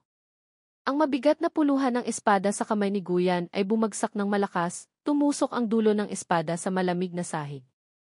Hinigpitan ni Guyan ang hawak sa kamao, mabibigat ang bawat hakbang napapalapit at huminto mismo sa harap ng bunganga ng balon. Itong taong ito ganito ba talaga katigas ang ulo? Lumingon si Guyan, dahan-dahan, malamig ang mukha na parang yelo, ngunit sa kanyang mga mata ay nag-aalab ang apoy ng galit. Mahinang sumulyap sa mga alagad. Mga hayop! Napakarami nyo, tapos hinayaan niyong makatakas ang isang baldado. Ang mga alagad ay takot na takot, pinagpapawisan, sabay-sabay na sumagot ng malinaw. Naggangalit si Guyan, nag-utos, Chuen. Bumaba ka, kunin mo ang bangkay. Buhay man o patay, kailangang makita. Yumuko si Chuen, nagbigay galang, sumagot, opo. Sa tabi ng lawa sa labas ng lungsod, ang grupo ni Songhe ay tahimik na pumapasok. Biglang may nakitang gumagalaw. Mahina siyang sumulyap. Sa malamig na lawa, ang katawan ni Kiao Mu ay nakalutang ng patihaya, naanod na parang tuyong sanga. Ang buong katawan niyang puno ng sugat, namumula sa dugo ang buong tubig. Nang makita ito ni Songhe, nataranta siya, nag-utos sa mga alagad, si Kiaolin. Bilisan niyo, ahunin niyo siya. 3 araw na ang lumipas mula nang mangyari ang insidente kay Kiaolin. Ang kwento ng kabayanihan ni Kiaolin na matapang na sumugod sa mansyon ng punong lungsod, mag-isang pinatay si Yaong Master Go, ay kumalat na sa lahat ng dako sa loob at labas ng Yan City. Sa harap ng tarangkahan ng lungsod, nagtipon ang napakaraming tao. Ang daloy ng mga tao ay parang tubig na walang tigil sa pag-agos. Ang larawan ni Kiao Mu ay nakadikit sa harap ng tarangkahan ng lungsod, kasama ang utos na hulihin siya. Ang mga dumaraan ay humihinto, tumitingala at napapabuntong hininga. Nakakaawa. Sayang. Mayroong humihikbi, nagsasalita, sana'y maglakbay ng payapa ang bayani. Halos lahat ay nagdarasal para sa bayaning ito na hindi alam kung nasaan, umaasang mabubuhay pa siya. Dahan-dahang lumabas si Kiao Kangsuy mula sa karamihan, ang malapad niyang sombrero ay bahagyang nakatagilid, tinatakpan ang kalahati ng kanyang mukha. Ang tungkod na kawayan sa kanyang kamay ay marahang kumikilos kasabay ng kanyang mga hakbang. Mahina siyang lumingon, ang kanyang mga matang natatakpan ng manipis na tela ay nakatingin. Sa puso niya, naisip Kiao Mu. Noong nakaraan, nakuha mo ang tulong ng dalubhasa sa immortalidad. Sa pagkakataong ito, tiyak na magiging maayos ka rin, tama? Maliban sa kanya mismo. Si Kiao Mu ay nakahiga ng walang galaw sa kama, ang buong katawan ay mahigpit na nababalutan ng mga puting benda, tanging ang nanlalabong mga mata at tuyong mga labi ang nakalabas. Ang ulo niya ay sumasakit na parang pinupukpok ng martilyo, walang tigil ang ugong sa kanyang mga tainga. Isang tanong ang umiikot sa kanyang isip. Anong sitwasyon ito? Bakit hindi pa ako namamatay? Ang mga kamay ni Kiao Mu na nababalutan ng benda ay itinaas, nanginginig. Ang mga puting benda ay naging kulay kalawang na, basang-basa sa dugo, amoy gamot na pangdisimpekta. Bawat sakit ay parang kinakalawang na lagari na kumakaskas sa laman, kaya't napapangatal siya. Itong sugat na ito, itong sakit na ito. At ang grupo ni Songhee na nakapalibot sa kama, ang mga bulungan ay malakas. Gising na siya. Gising na siya. Pinuno, tingnan nyo. Lahat ng mata ay nakatuon kay Kiao Mu nang may pag-aalala. Bigla siyang nagulat, nanlisik ang mga mata, nakatingin sa grupo ng mga tao sa harap niya. Itong grupo ng mga estranghero, totoo ba ito? Umiiyak si Songhee, tumutulo ang luha, dali-daling kumuha ng panyo para punasan. Itinaas niya ang kamay, nanginginig ang boses, puno ng emosyon. Kiaolin, lahat ng ginawa mo sa lungsod, narinig ko na lahat. Ang pagligtas sa isang bayani ay responsibilidad ko, hindi mo kailangang magpasalamat sa akin.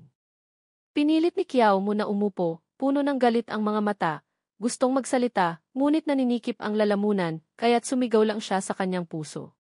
Wang Songhee, wala akong atraso o sama ng loob sa iyo. Bakit mo ako gustong iligtas? Marahang inalalayan ni Songhee si Kiao Mu. Pinahiga ito, mahinahon ang boses na umalinggaw sa kanyang tainga. Hindi mo na kailangang magsalita pa, naiintindihan ko na lahat. Itinakip ni Songhee ang bibig ni Kiao Mu, hindi siya pinagsalita. Sa puso niya, naiinis lang siya. Ano ba ang naiintindihan niya? Gusto pa akong gamutin? Ganyan ba talaga kasama? Sumuka ng isang bungkos ng dugo si Kiao Mu, itinaas ang nanginginig na kamay. Sumuko ka na, huwag mo na akong gamutin, parang awa mo na. Puno ng pag-aalala ang mukha ni Songhee, nag-aalalang sumigaw, Kiaolin. Ayos ka lang ba? Naantig siya, itinakip ang kamay sa bibig, namumuo ang luha sa kanyang mga mata, naisip sa sarili, Kiaolin, baka naramdaman na niyang wala na siyang pag-asa, hindi na maililigtas, ayaw niyang madamay pa ang ating kampo. Sa kritikal na sandali ng buhay at kamatayan, hindi pa rin niya nakakalimutang isipin ang iba. Tunay ngang may pusong bayani. Biglang yumuko si Songhee, hinawakan ang kamay ni Kiao Mu na puno ng sugat. Ang matinding sakit ay pumunit sa laman. Umuwal siya sa pigil na sakit. Hinigpitan niya ang hawak sa kamay nito, bawat salita ay parang sumpang may apoy. Kiaolin, alam ko ngayon, puno ka ng sugat, napakasakit, mas gugustuhin mo pang mamatay. Ngunit hinding-hindi ka dapat sumuko. Ako, si Wang Songhee, hinding-hindi ko hahayaang mamatay sa harap ko ang isang bayaning tulad mo ng ganito. Hanggat may buhay, may pag-asa. Magpakatatag ka. Nakahiga ng walang galaw si Kiao Mu sa kama, bawat salita ay parang kutsilyong humihiwa sa kanyang puso. Biglang kumibot-kibot ang kanyang mukha, ang kulay nito ay nagbago mula sa maputla patungo sa kulay ube sa isang iglap. Nag-aalab sa galit. Biglang bumagsak ang mga kamay ni Kiao Mu na parang sirang-sanga ng willow, nahulog mula sa yakap ni Songhee. Ang mga payat niyang daliri ay bahagyang nanginig, tapos ay hindi na gumalaw, walang lakas na nakalailay sa gusot na kumot, na parang ang mismong buhay sa kanya ay nawawala na. Nawalan ng malay si Kiao Mu. Ang mukha niya ay kulay ube, tuyo ang mga labi, hirap na hirap sa paghinga. Sa gitna ng panganib, desperado siyang naisip, Panginoon. Bilisan mo, iligtas mo ako sa mga kamay ni Wang Songhee. Sa isang iglap lang, nalagutan na ng hininga si Kiao Mu. Ang kaluluwa niya ay lumayo sa katawan, lumulutang sa hangin, ay dalang kakaibang sinag ng liwanag. Dumilim ang mukha ni Songhee, nataranta, dali-daling sumigaw, bakit lalong lumala ang sugat mo? Kiaolin, magtiis ka pa ng kaunti. Mahigpit na niyakap ni Songhee ang bangkay ni Kiao Mu, nanginginig ang dalawang kamay, tumutulo ang mainit na luha. Ang mga alagad sa paligid ay sumisigaw din sa matinding desperasyon. Kapatid na Kiao. Walang kamatayan si kapatid na Kiao. Ang kaawa-awang sigaw ay umalingaw-ngaw, pumunit sa tahimik na espasyo. Sa mataas na sanga ng puno, bahagyang kumunot noo si Kiao Mu, malamig ang mga matang nakatuon sa ingay. Marahan niyang iwinawasiwas ang paa, relax. Isang tunog mula sa sistema. Sunod-sunod na impormasyon ang lumitaw sa panel ng sistema. Pagtataya sa antas ng kamatayan, gantimpala ng kasanayan sa kamatayan sa pagkakataong ito, 26 puntos. Natitirang puntos ng kasanayan, 14 na puntos. Puntos na nabawas para sa paglago ng kasanayan, 53 puntos. Bilang ng beses na mabubuhay sa loob ng 7 araw. Kasanayan sa Longevity Fest, Luin Evetithin, pagpapalakas ng enerhiya, dalubhasa, 60%. Wusheng Link Siju, panimula, 100%. Chayan Mujay Tidafe, dalubhasa, 100%. Aaron Crotch Gong, dalubhasa, 100%.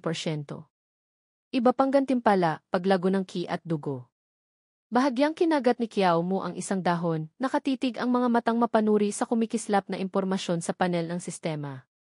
Hinaplos niya ang baba, malalim ang iniisip. Kahit medyo matagal ang ginugol na oras, mukhang sa huli, namatay pa rin ako. Nagdekwatro siya, mayabang nang umiti. Pero itong walang epektong pagliligtas, sa halip ay nagbigay sa kamatayang ito ng ilang bahagi ng pakiramdam ng isang maalamat na tadhana. Tumaas na rin ang pagtataya. Hindi lugi. Isang bugso ng enerhiya ang sumabog, umiikot na parang gintong dragon na bumubuga. Umisi siya. Lumitaw na ang Danchanki. Mula sa gitnang yugto ng ika-8 ranggo, tumalon ako sa tuktok ng ika-7 ranggo. Ang mga kamay ni Kiao Mu ay tumigas na parang bakal, naglalabas na nag-aalab na lakas. Sumandal siya sa baba, naniningkit ang mga mata, puno ng pagkalkula. Malalim ang kanyang boses. Sa pagkakataong ito ng muling pagkabuhay, may pakiramdam na parang lumampas na ako ng ilang dekada. Ang Wusheng Link Siju, nasa panimulang antas na. Ilang matitigas na pamamaraan, nagkaroon na rin ng paglago. Isang maputlang pula ang dumaan sa kanyang pisngi, may halong kaunting hiya at pagmamayabang. Mahina siyang humiti, nagpatuloy, ang husay na ito talagang hindi karaniwan. Mula sa likod ng mga palumpong, biglang may umingay na kakaiba, sinira ang tahimik na kapaligiran. Nakasilip sa likod ng makakapal na palumpong ang 3 tulisan, lihim na sinusubaybayan ang bawat kilos niya. Sumugod si Kiao Mu sa harap ng mga tulisan, malamig ang tingin, sumigaw siya, "Sino iyan?" Agad na naging alerto ang 3 tulisan, sabay-sabay na umatras, puno ng takot ang mga mata. Isang malakas na sumigaw, "Sino ka? Bakit ka sumisilip sa aming kampo?" Ang isa pa, namumutla ang mukha, nanginginig na itinuro si Kiao Mu, "Nautal, ikaw, bakit kamukhang kamukha mo yung nasa loob ng kampo?" Umupo siya sa lupa, nakatitig sa malayo, kinakalkula ang bawat hakbang. Yung kapatid na iyan, nagamit ko na. Sa bawat muling pagkabuhay ko, dahil sa paglago ng ki at dugo, medyo mas matanda akong tingnan. Sa pagkakataong ito, iba naman ang gagamitin ko. Biglang tumayo si Kiao Mu, iwinasiwas ang kamay ng may otoridad, umalinggaw ang kanyang boses. Ang apelyido ko ay Kiao, pangalan ko ay Kiao Sen. Naparito ako para hanapin ang anak kong si Kiao Lin. Baka nandito rin siya. Tiningnan siya ng 3 tulisan ng may pagtataka, hindi inaalis ang tingin. Teka, ang ama ni Kiao Lin ganito kabata. Mukhang mahigit 30 taong gulang ka lang. Palihim siyang umisi ng mayabang. Ito ang epekto ng Longevity Fest. Sabi ni Ate Xu, kapag naabot na ang perpektong antas ng Longevity Fest, maaaring mabuhay ng matagal nang hindi humihina. Mukhang wala pa akong masyadong nararamdaman. Ngayon, naabot ko na ang pagiging dalubhasa sa pagpapalakas ng enerhiya, nararamdaman ko ng malakas at hindi humihina ang aking dugo sa paligid. Tiyak na kailangang matutunan ko agad ang panloob na kamao. Itinakip ni Kiao Mu ang bibig, umiti habang nagdadahilan. Ang buong katawan niya ay nagliliwanag. Maagang matulog, maagang gumising, masipag na nagsasanay ng banal na pamamaraan para protektahan ang katawan, iyon lang. Mga Ginoo, maaari niyo ba akong dalhin sa anak ko? Ang mga tulisan ay natigilan, tulala ang mga mukha. Isang nautal, itol. Makalipas ang ilang sandali sa pagamutan ng kampo ng mga tulisan. Ang bangkay ni Kiao Mu bago muling mabuhay ay pinalitan ng malinis na damit, ang katawan ay maayos na inilagay sa kama, na parang mahimbing lang na natutulog. Lumapit si Kiao Mu, malalim ang tingin sa sarili niyang bangkay na tahimik na nakahiga sa kama. Ang bangkay na iyon, kahit sa kanya, ay hindi na siya. Namatay na siya at muling nabuhay. Sa tabi niya ay si Songhe, nakasandal sa gilid ng kama, umaagos ang luha sa sakit. Nagsalita si Kiao Mu para pagaanin ang loob nito. Ginoong Wang, patay na ang anak ko. Ang kabayanihang ito, hindi na kailangang magdalamhati. Matigas niyang sinabi, malamig ang boses, kaya lang tapos na ang usapin ng mga patay. Ang mga buhay, kailangan pa ring magpatuloy sa pag-imbestiga. Nang marinig ito ni Songhe, tumingala siya kay Kiao Mu, hinigpitan ang hawak sa kamao, naggangalit ang mga ngipin, umungol, guyan. Ang punong lungsod ng Yan City na iyon ang pumatay sa dalawa kong anak. Pagkatapos ng ilang araw, pupuntahan ko siya at papatayin. Nangilabot si Songhe sa nag-aalab na aura sa harap niya, sumibol sa kanyang puso ang isang ideya. Hindi katakataka, ang magkapatid na Kiao, ganito katigas ang ulo. Iyon pala, dahil sa isang amang tulad mo ang nagturo. Tumayo ng tuwid si Kiao Mu, matatag ang tingin na parang bakal, bahagyang tumagilid ang ulo, tumingin ang diretsyo kay Songhe, umalinggaw ang boses sa espasyo. Ginoong Wang, nakikita ko, kahit na ikaw ay isang tulisan, mayroon kang pusong mapagkalinga sa sanlibutan. Hindi ko alam kung handa kang sumama sa akin pababa ng bundok para supuin si Guyan, para sabay nating hanapin ang isang daan para mabuhay ang mga mamamayan. Nang marinig ito, bahagya siyang kumunot noo, sumagot, ang mga salitang ito napakapamilyar. Si Kiao Mu, malamig ang mukha na parang yelo, sa puso niya, lihim na kinakalkula ang diskarte. Ngayon, ako ay nasa tuktok na ng ikapitong ranggo. Kung lalabanan ko si Guyan, mayroon pa akong lakas para lumaban. Ngunit ang mansyon ng Guo, hindi lang si Guyan ang nandoon. Kailangang maghanap pa ng katulong para mas maging maayos. Mahinang itinakip ni Songhe ang bibig, naningkit ang mga mata, tumingin sa malayo. Isang ideya ang biglang sumagi. Kiao Sen, napakataas ng antas ng paglilinang ng taong ito. Ngayon, maaari kong gamitin ang kanyang kamay para tanggalin si Guyan, talagang magandang bagay iyon. Ngunit siya at si Qiaolin, parehong padalos-dalos, madaling makasira ng mga bagay. Mas mabuting payuhan muna siya ng kaunti. Bigla siyang tumayo, nagbigay galang, at marahang tumanggi ng may matatalinong salita. Kahit isang mata lang, makikita ang aking pusong mapagkalinga sa sanlibutan, hindi ako ordinaryong tulisan. Ako'y labis na humahanga. Ngunit ang pagharap kay Guyan, kailangang pagplanuhan ng matagal. Hindi maaaring basta na lang sumugod sa mansyon ng punong lungsod ng walang babala. Lumapit si Kiao Mu sa kama, iniunat ang kamay patungo sa sarili niyang bangkay, malamig ang boses na umalingaw-ngaw. Kung gayon, ikaw na ang mag-isip. Kapag mayroon ka ng ideya, hanapin mo ako. Nasaksihan ni Songhe, nanlaki ang mga mata sa gulat, nagsalita, teka. Ano po ang gagawin ninyo? Umisi si Kiao Mu, isang kamay ang humawak sa sarili niyang bangkay, binuhat ito, ipinatong sa balikat. Malamig siya, matalas ang mga mata na parang punyal na sumulyap sa mga tao sa harap niya, bumaba ang tono ng kanyang boses. Hindi ba't sinabi niyong hinahanap pa rin ng mga alagad ni Guyan ang bangkay ng anak ko kung saan-saan? Buhay man o patay, kailangang makita, tama? Hahanap ako ng magdadala nito roon muna, para maiwasang kumagat kung saan-saan ang mga asong iyon at masira ang iyong malaking plano. Nang marinig ito ni Songhe, parang tinamaan ng kidlat, natulala, alam lang tumayo na parang estatwang kahoy, nautal, ano? Gusto mong dalhin ang bangkay ni Qiaolin sa kamay ni Guyan? Buong tapang na pinasa ni Kiao Mu ang bangkay sa balikat, lumakad na parang hangin.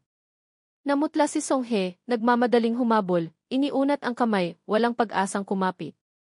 Guyan, gumagawa ng masama. Gusto niyang kunin ang bangkay ni Qiaolin para siya mismo ang magbitin nito sa tarangkahan ng lungsod, ibilad sa araw, ipakita sa publiko. Ito gusto niyang kahit pagkatapos mamatay ni kapatid na Kiao, hindi pa rin siya mapapanatag. Biglang huminto si Kiao Mu, malamig ang boses. Ah, ganoon ba? Itinakip niya ang bibig, palihim ng ngumiti. Kung gayon, ang bangkay ng anak ko ay napakagandang pain. Kung si Guyan, dahil dito, ay aalis sa mahigpit na pagbabantay ng mansyon ng punong lungsod, mas magiging madali para sa atin na kumilos. Mahigpit na hinawakan ni Songhe ang balikat ni Kiao Mu mula sa likuran, galit na sumigaw, itong nakatatandang kapatid. Si Qiaolin ay tunay mong anak. Marahang hinawakan ng kamay niya ang kamay ni Songhe na nakapatong sa kanyang balikat, ang malamig niyang ngiti ay nabahira ng kabaliwan, bawat salita ay parang lumalabas sa pagitan ng kanyang mga ngipin. Hindi na kailangang magsalita pa ng marami. Kung mapapatay si Guyan, ako, bilang kapalit ng anak ko, ay magiging pain, handa akong magsakripisyo. Namutla si Songhe, umatras ng isang hakbang, puno ng takot ang mga mata, hindi makapaniwala sa narinig. Nag-aalangan siyang nagsalita, kapatid na Kiao. Yumuko si Songhe, nagbigay galang, seryoso at puno ng paggalang ang kanyang boses. Ah, hindi. Ang kabayanihan ni Tio Kiao, ako, si Wang, ay nahihiya, hindi ako makapantay. Mag-aayos ako ng isang manggagamot para iulat ang bangkay ni Qiaolin sa itaas. Sa mga araw na ito, pakiusap, manatili kayo sa kampo ng mga tulisan, hintayin ang balita. Si Qiao Mu, sa labas ay malamig ang boses na sumagot, sige. Ngunit sa puso niya, hindi niya maiwasang matuwa ng palihim. May katulong na. Ang plano sa pagpatay, nabuo na rin. Susunod, dapat kong isipin kung paano ako kikilos pagkatapos ng 2 araw kapag papatayin si Guyan para mapataas ang pagtataya pasasalamatan ang mga banal na ninuno. Sa silid-aklatan ng mansyon ng Guo. Tahimik na nakaupo si Guyan sa sulok ng silid, matalas ang mga mata na parang punyal na nakadikit sa bawat salita sa lumang aklat sa kanyang kamay. Kumunot noo siya, sumulyap sa bintana. Sa isip ni Guyan, sunod-sunod na magulong pag-iisip ang naghahalo. Kahit ang mga espiya ng Gu Jiahui ay hindi makahanap ng anumang bakas ng pamilyang Qiao. Ibig sabihin ba nito, sina Qiao Mu at Qiaolin ay pawang gawa-gawa lang, nagpapanggap? Sa likuran nila, mayroong tinatawag na pamilyang Qiao. Napabuntong hininga siya, inilagay ang papel na nakataob sa mesa. Muntik na akong maloko ng 2 hamak na ito. Isang alagad ang pumasok, lumuhod, hindi inaalis ang tingin sa sahig. Dahan-dahang iniulat ang mga impormasyong katatapos lang makalap. Punong lungsod, ang bangkay ni Qiaolin, nahanap na po. Isang kilalang manggagamot mula sa bundok Chenban ang nakakita kay Qiaolin na lumulutang. Nakita ng taong ito ang larawan sa utos na hulihin siya, kaya dali-dali siyang pumunta rito para mag-ulat sa mga otoridad. Malakas na hinampas ni Guyan ang mesa, umungol ang kanyang boses. Bangkay! Bilisan nyo, dalhin nyo rito para makita ko. Dali-daling yumuko ang alagad, sumunod. Opo. Si Guyan at ang alagad ay lumapit sa tabi ng kabaong kung saan nakalagay ang bangkay ni Qiaolin. Iniunat niya ang kamay, binuksan ang takip ng kabaong. Ang bangkay ni Qiaolin ay tahimik na nakahiga, na parang mahimbing na natutulog. Nasiyahang sumagot si Guyan, ito nga talaga ang bangkay ni Qiaolin. Ang alagad na nakatayo sa likuran ay nagsalita, maliit na tao, narinig kong si Qiaolin, sa bahay ng manggagamot, ay pinahirapan ng ilang araw bago namatay ng kaawa-awa. Nag-utos si Guyan, imbestigahan nyo ang manggagamot na iyon, kung may problema ba. Kung wala, ako mismo, ang punong lungsod na ito, bukas, ay personal na ibibitin ang bangkay ni Qiaolin sa pader ng lungsod. Habang nagsasalita, sumulyap siya sa bangkay sa kabaong. Kinabukasan, sa labas ng tarangkahan ng lungsod, mahigpit ang pagbabantay ng mga sundalo. 2 sundalo ang nagbabantay sa harap ng tarangkahan, sa magkabilang gilid ay mga malalaking bakod na kahoy na matibay na itinayo, pinipigilan ang mga tao na lumabas-masok. Sa loob, biglang umalinggaw ang isang boses, utos ng punong lungsod. Ngayon, sarado ang lungsod. Bawal pumasok ang mga tagalabas. Mula sa mataas na sanga ng puno, naningkit ang mga mata ni Qiao Mu, pinagmamasdan ang buong tanawin sa ibaba, puno ng pang-uyam ang kanyang tono na umalinggaw. Itong matandang demonyong si Guyan, medyo maingat pa rin. Ibibitin ang bangkay, tapos isasara pa ang tarangkahan ng lungsod. Nag-aalala bang sa gitna ng mga taong ito, may susulpot na isa pang taga-Qiao. Kinagat niya ang isang maliit na sanga, bahagyang umisi ng malamig. Buti na lang, maaga akong nagkaroon ng paraan. Si Qiao Mu at si Songhe ay nakatayo sa isang madilim na silid, ang andap-andap na ilaw ay tumatama sa mapa ng digmaan. Maingat na itinuturo ni Qiao Mu ang bawat linya, malalim at mainit ang kanyang boses na umalingaw-ngaw. Ginoong Wang tayo, kahit na naging magkaalyado na, kailangan pa ring maghiwalay ng kilos. Bahagyang kumunot noo si Songhe, nagtanong ng may pagtataka. Tio Qiao, mayroon ka na bang plano? Naningkit ang kanyang mga mata, isang malamig na ngiti ang dumaan. Kailangan kong pasukin ninyo ang lungsod. Pagkaalis ni Guyan sa mansyon ng punong lungsod, agad kayong gumawa ng gulo, pigilan ang mga tropang tutulong. Marahang dumaan ang kamay ni Qiao Mu sa lumang mapa, ang mga linyang kupas na ng panahon ay nakaukit sa ilalim ng kanyang payat na mga daliri. Isang malamig na apoy ang kumislap sa kanyang mga mata. Huminto ang kanyang hintuturo sa mansyon ng Guo. At ako diretsong hahanapin si Guyan. Nanlisik ang mga mata ni Kiao Mu, nag-aalab ang pagkauhaw sa dugo. Malamig niyang ikinumpas ang kamay sa liig, nagbigay ng senyas. Bawat salita niya ay may diin. Pagkatapos, personal ko siyang papatayin. Malakas na hinampas ni Song Hee ang mesa, malamig ang mga matang sumulyap kay Kiao Mu. Kayo po ba balak niyong mag-isang harapin si Guyan na iyon? Nagulat siya sa ingay, ngunit mabilis na bumalik sa katinuan. Bahagyang humisi ang gilid ng kanyang bibig, puno ng determinasyon. Tama. Desidido na ako. Huwag kang magtangkang makipag-agawan sa akin. Sa puso ni Kiao Mu, nag-aalab ang isang baliw na pagnanasang mag-alay ng ulo. Ang ganitong klaseng masamang bagay, walang sinuman ang makakaagaw sa akin. Wala. Nagniningning ang dalawang mata ni Song Hee, mahigpit na hinawakan ang kamay ni Kiao Mu, walang tigil sa pagsasalita. Ang pagpatay kay Guyan ang pinakapanganib na bahagi ng plano sa pagkakataong ito. Hindi ko inaasahan, kayo pa pala ang kusang loob na umako nito. Para sa mga batang tulad namin, nilampasan niyo ang lahat ng pagsubok. Ang paghanga ko sa inyo ay parang ilog na walang tigil sa pag-agos, walang katapusan. Umuwal si Kiao Mu, pinutol ang sinasabi ni Song Hee. Tigil! Tigil! Tigil! Munting Wang! Ayoko lang na agawin niyo ang spotlight ko. Wala namang ganong kadakilaan. Nang marinig ito ni Song Hee, nanlaki ang mga mata, tulala. Ha! Mahinang hinaplos ni Kiao Mu ang kanyang ilong, ngumiti ng mayabang, tapat na sinabi, ako, si Kiao Sen, sa buong buhay ko, gusto kong maging mabuting tao. Huwag niyong agawin ang pagkakataon kong magyabang. Bukod doon, kapag pinasok niyo ang mansyon ng Guo, pakikuha na rin para sa akin ang ilang lihim na pamamaraan, malaking tulong na iyon. Nang marinig ito ni Song Hee, naramdaman lang niyang naninikip ang kanyang dibdib, na parang tinamaan ng isang palaso. Sumuka siya ng dugo. Ang mataas na imahe ni Kiao Sen sa kanyang mga mata ay parang ganap nang nawala. Sumigaw siya, dahil sa kakarampot na bagay na ito, hindi mo inaalintana ang buhay mo. Mas padalos-dalos ka pa kina Kiao Mu at Kiao Lin. Maingat na itinuro ni Kiao Mu ang bawat lokasyon sa mapa, malalim at matatag ang boses na nag-aanalisa ng detalyado. Ipagpatuloy natin ang mahalagang usapan. Munting Wang, hindi ba't sinabi mong nakita mo ang anak ko sa tabi ng ilog? Ngunit siya, sa loob ng mansyon ng punong lungsod, tumalon sa balon, nahulog sa tubig. Ang plano, perpektong inilatag, naghihintay ng araw ng pagsasakatuparan.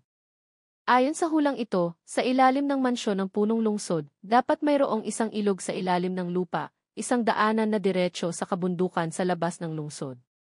Bukas, susundan niyo ang lihim na daanang ito, siguradong hindi malalaman ng langit o ng lupa. Hawak ni Song Hee ang mapa, nakatingin ang mga mata sa paikot-ikot na daan sa harap niya, nagsalita, talagang mailihim na daanan. Isang kamay niya ang maihawak na mapa, ang kabilang kamay naman ay itinuturo ang lihim na daanan, malamig ang boses na umalingaw-ngaw. Mga kapatid, ngayon, papasukin natin ang mansyon ng punong lungsod. Makipagtulungan kay nakatatandang Kiao, lipulin si masamang Guo. Umalis na.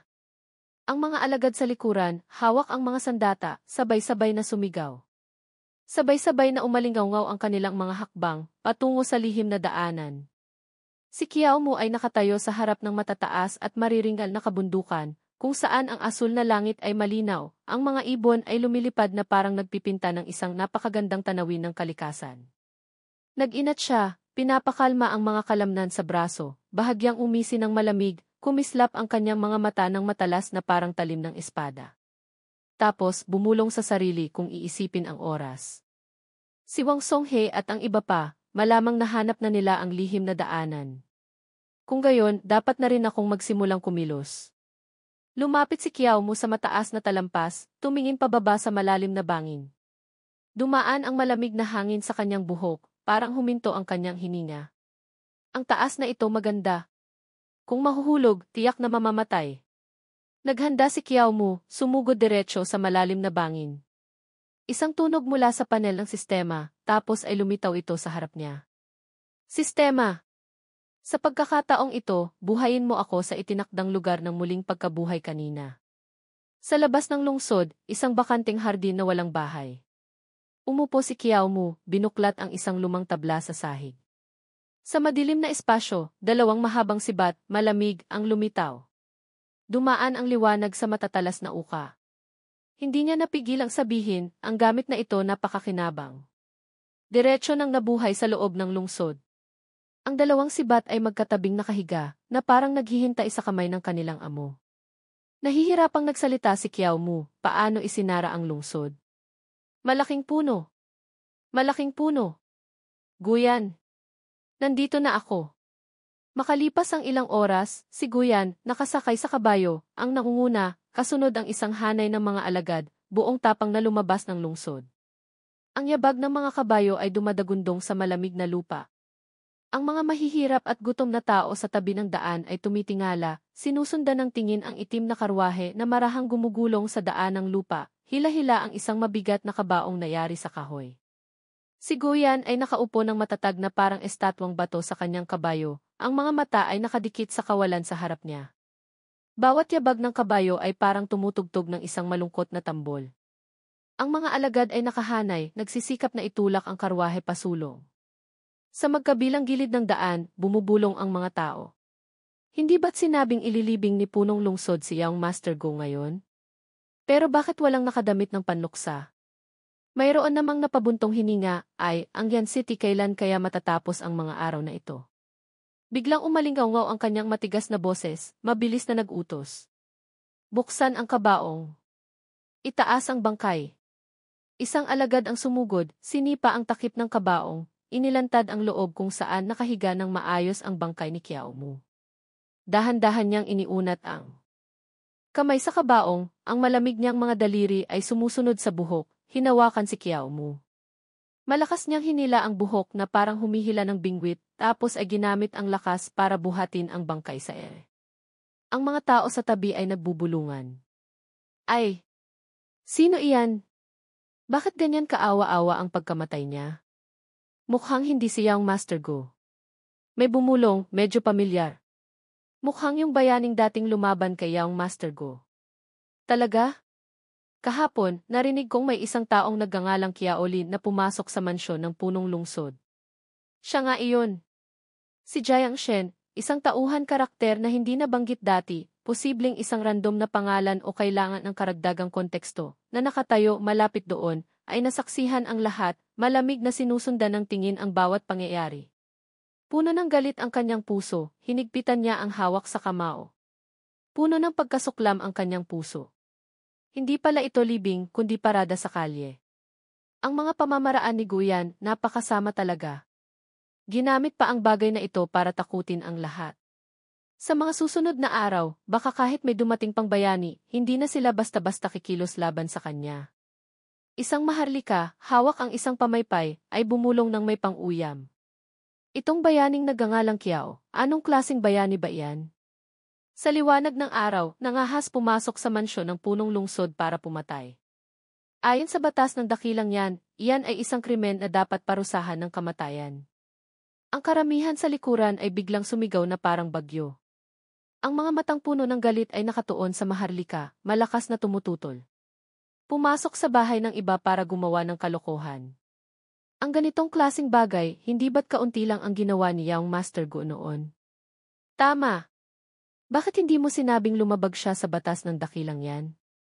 Ngayon, sa Yan City, ang mga namamatay sa gutom ay nakatambak sa daan. Ang punong lungsod naman, hindi nakikinig, hindi nagtatanong. Kung susundin ang batas, ang unang dapat mamatay ay siya. Galit na sumigaw ang maharlika, iwinasiwas ang kamay, nag-utos. Isang grupo ng mga hamak na pulubi, nangangahas pang gamitin ang batas para laitin ang mahal na punong lungsod. Bugbugin sila para sa akin. Ang mga sundalo ay sabay-sabay na sumugod, kumikinang ang mga sandata, bumabagsak sa mga mahihirap na walang kalaban-laban. Umalingaw-ngaw ang mga sigaw na puno ng sama ng loob. Itinaboy ang mga tao. Dahil sa personal na paghihiganti, isinara ang buong lungsod, kaya tumaas ang presyo ng pagkain.